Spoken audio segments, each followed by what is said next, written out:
베이징 연결합니다. 박희천 특파원. 네, 베이징입니다.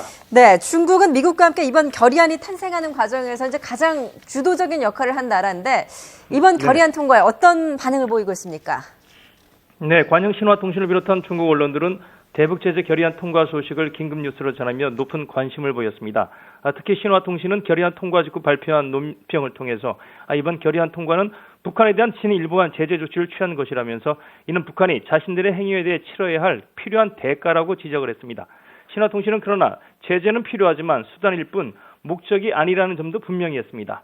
중국 정부의 공식 반응은 아직 나오지 않고 있습니다. 하지만 중국은 그 어느 때보다 대북 제재안을 준수하겠다는 의지를 강하게 표명해온 만큼 환영한다는 입장을 밝힐 것으로 보입니다. 대북 제재 결의안이 표결에 붙여진다는 소식이 전해진 지난 1일에도 홍레이 중국 외교부 대변인은 대북 제재 결의안을 철저히 이행하겠다고 밝힌 바가 있습니다. 앞서 중국의 한반도 전문가들도 이번에는 중국이 북한에 대한 제재를 강화할 것이라는 전망을 잇따라 내놨습니다. 북한의 핵실험과 미사일 발사 이후에 북핵 문제에 대한 중국의 인식에 큰 변화가 생겼다는 것을 그 근거로 들었습니다. 네, 중국이 앞으로 취할 수 있는 구체적인 제재 방안 어떤 게 있을 수 있을까요? 네, 우선 모든 수출입 화물의 검색 의무화에 따라서 형식적으로 이루어지던 통관 조사가 대폭 강화될 것으로 보입니다. 모든 화물의 포장을 하나하나 뜯어서 조사하는 것이 쉽지 않은 만큼 조사 샘플을 대폭 늘리는 방안 등이 추진될 가능성이 높습니다.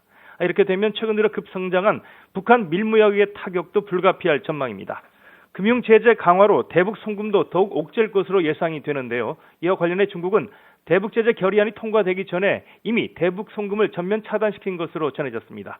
북중 접경 지역인 단둥시 은행 관계자들은 북한 은행과 달러와 위안화 등 모든 화폐의 거래를 중단하라는 당국의 지시를 받았다고 밝혔습니다. 그러나 결의안을 실제 이행해 나가는 과정에서 중국이 얼마나 적극적으로 제재에 임할 것이냐에 대해서는 의문이라는 지적도 나오고 있습니다. 특히 중국이 사드의 한반도 배치라는 최악의 국면을 모면하기 위해 마지못해 제재안에 동의해줬을 가능성도 제기되고 있는 상황입니다.